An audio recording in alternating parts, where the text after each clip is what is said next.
नमस्कार दोस्तों, स्वागत है आपका हमारे YouTube चैनल एग्ज़ाम गुरु में। दोस्तों हमारी बहुत ही इंपॉर्टेंट सीरीज चल रही है, रेलवे पूछेगा यही प्रश्न फॉर ग्रुप डी एग्ज़ाम 2021। उसके अंतर्गत आज मैं आपके लिए लेकर आ गया हूँ चौथे नंबर का वीडियो।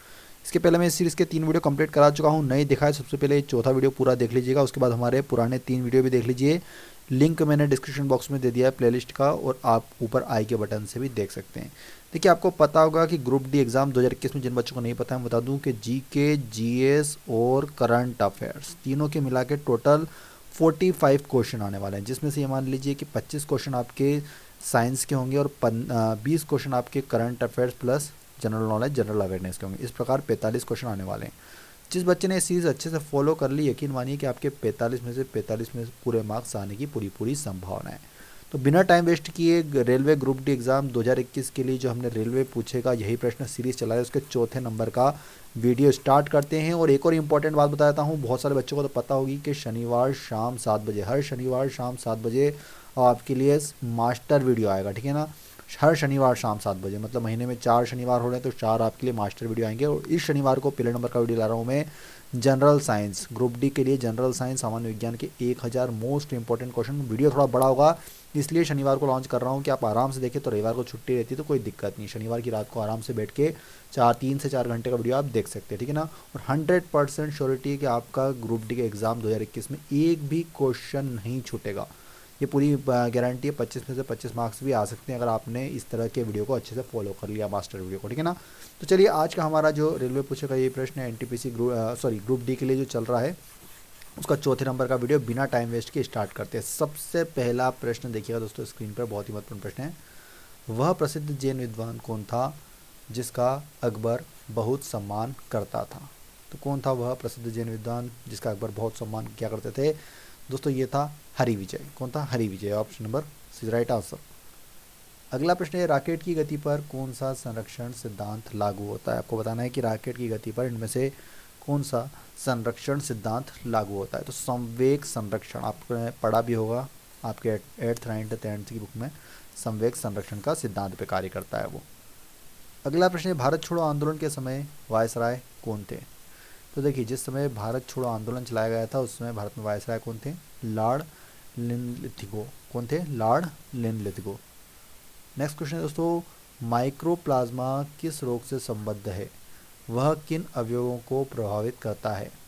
दोस्तों किन अवयवों को प्रभावित करता है? श्वास संबंधी अवयवों को बहुत प्रभावित करता है, ठीक है ना। चलिए, नेक्स्ट क्वेश्चन दोस्तों, संविधान का प्रारूपण कब पूरा हुआ था? कब पूरा हुआ माना जाता है संविधान का प्रारूपण?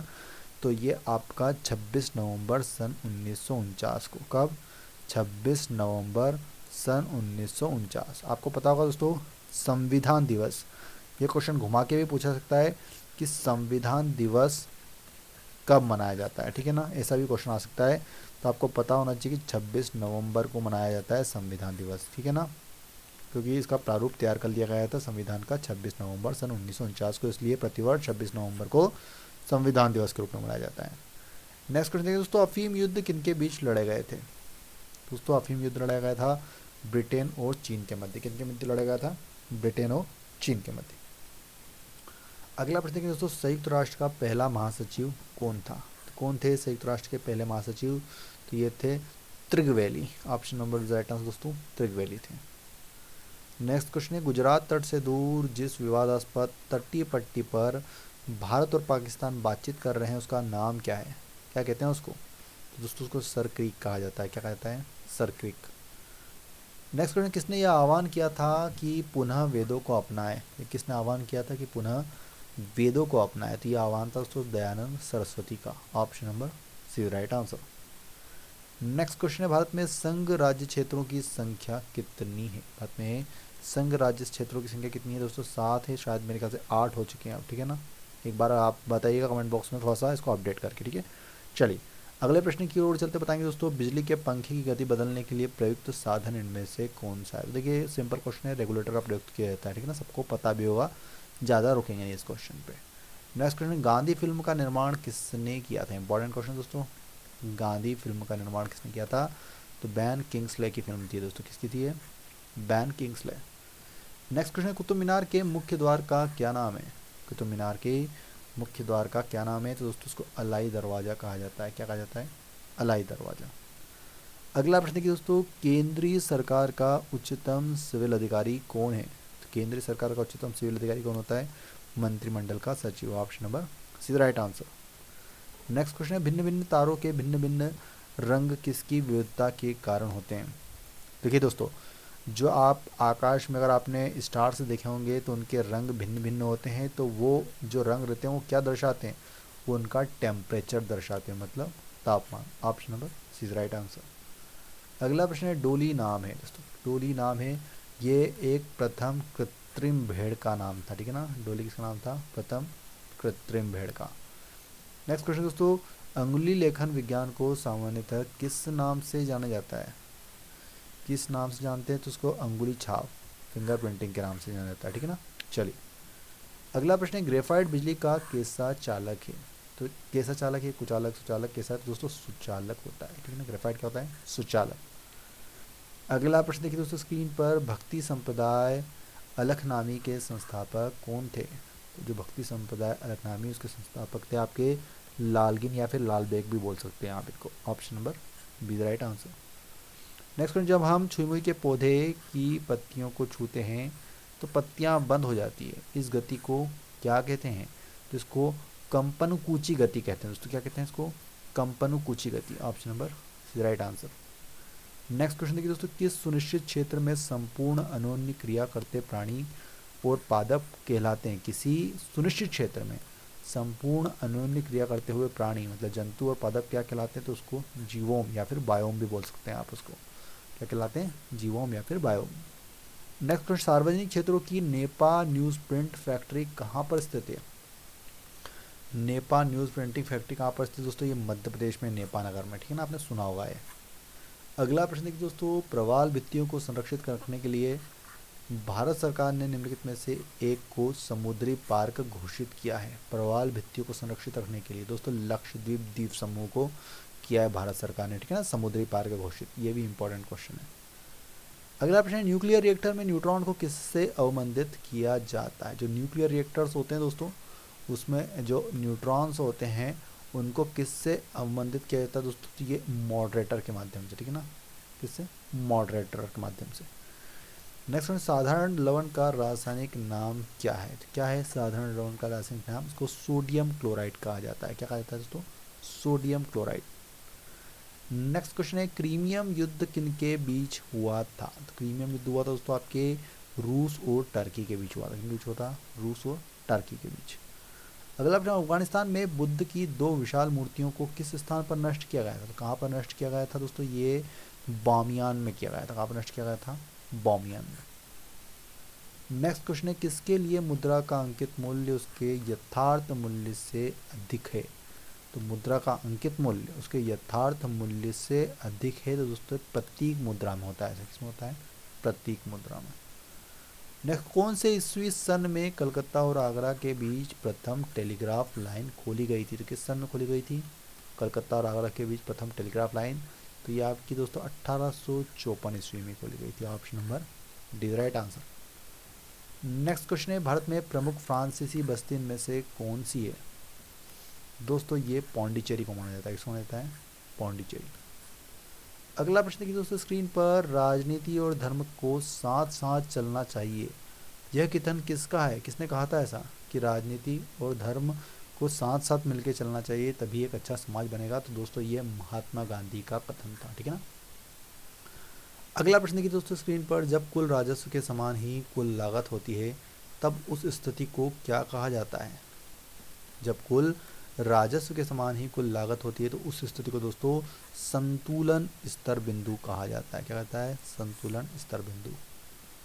नेक्स्ट क्वेश्चन है, वह मृदा जल कौन सा है जो पौधों के लिए अति आवश्यक है? तो पौधों के लिए अति आवश्यक मृदा जल है दोस्तों कोशिका जल। कौन सा है? कोशिका जल। नेक्स्ट क्वेश्चन है, बिना निषेचन के अंडे के विकास को क्या कहते हैं? तो बिना निषेचन के अंडे के विकास को दोस्तों पार्थिनोजेनेसिस कहा जाता है। क्या कहा जाता है? Parthenogenesis. Option number C right answer. Vijayanagar राज्य की स्थापना किसने की थी? इंपॉर्टेंट क्वेश्चन रहेगा दोस्तों आपके एग्जाम्स के लिए, तो नोट कीजिए इसका सही उत्तर दोस्तों संगमवंश ने। किसने की थी विजयनगर राज्य की स्थापना? संगमवंश ने। नेक्स्ट क्वेश्चन है राष्ट्रपति के पद की रिक्त कितने दिनों में आवश्यकता भरनी होती है। तो मैक्सिमम कितने समय तक राष्ट्रपति का पद खाली रह सकता है। तो मैक्सिमम से मैक्सिमम 6 महीने तक रह सकता है। 6 महीने के भीतर इसको भरना बहुत आवश्यक होता है। इंपॉर्टेंट क्वेश्चन रहेगा आपके एग्जाम्स के ज़्यादा।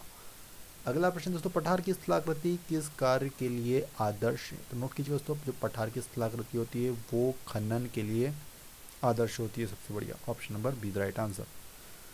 अगला प्रश्न है प्लासी के युद्ध के समय बंगाल का नवाब कौन था। ये भी इंपॉर्टेंट क्वेश्चन है दोस्तों। प्लासी का जिस समय युद्ध हुआ था उस समय बंगाल के नवाब थे Sirajuddaula. Option number the right answer.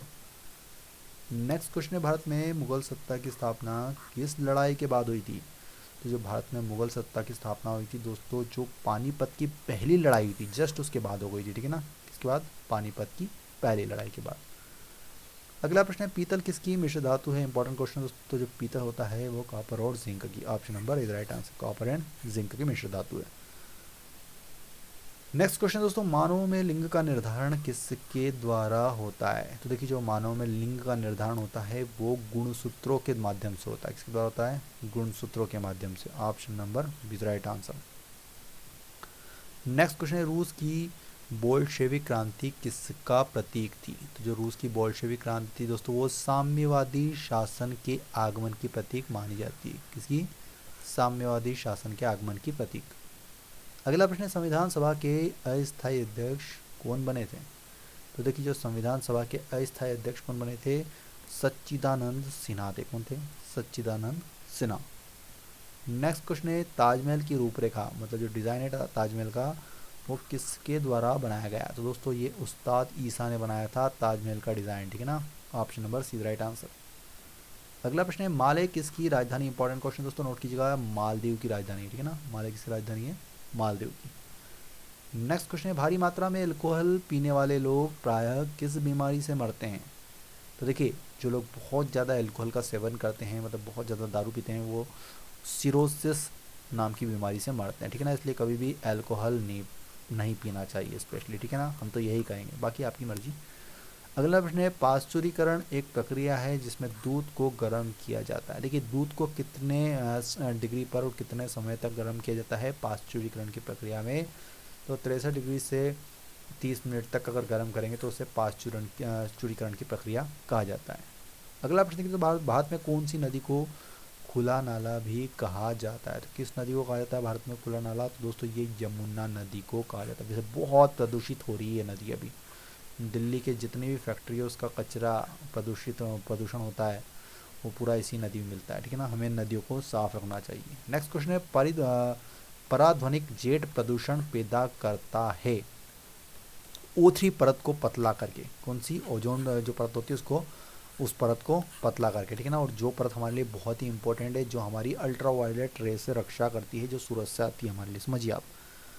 अगला प्रश्न दोस्तों, स्टेट बैंक ऑफ इंडिया को पहले किस नाम से जाना जाता है। दोस्तों VIMP क्वेश्चन रहेगा आप एग्जाम्स के लिए।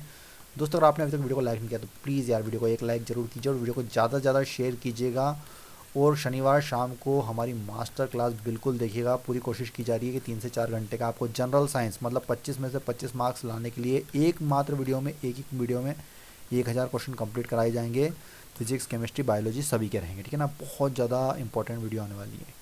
और प्लीज़ कमेंट बॉक्स में जरूर बताइए कि आपका RRB जोन कौन सा है और आपको कितने क्वेश्चन के आंसर पता था। ये आप कमेंट बॉक्स में जरूर बताइएगा कि आपको वीडियो कैसा लगता है। कुछ आप लिख भी सकते हैं, ठीक है ना। तो इस अंतिम क्वेश्चन का आंसर नोट कर लीजिए दोस्तों। इंपीरियल बैंक ऑफ इंडिया कहा जाता था पहले स्टेट बैंक ऑफ इंडिया को। जिन बच्चों को नहीं पता है, वैसे बहुत बच्चों को पता होगा, क्या कहा जाता था, इंपीरियल बैंक ऑफ। वीडियो पसंद आया तो प्लीज़ लाइक शेयर जरूर कीजिएगा और नए बच्चे सब्सक्राइब करके बेल आइकन दबा लेना और ऑल नोटिफिकेशन को एक्टिवेट कर लेना, जिससे कि आपको समय समय पर नोटिफिकेशन मिलती रहेगी। तो चलिए वीडियो देखने के लिए बहुत बहुत धन्यवाद। जय हिंद, जय भारत, वंदे मातरम।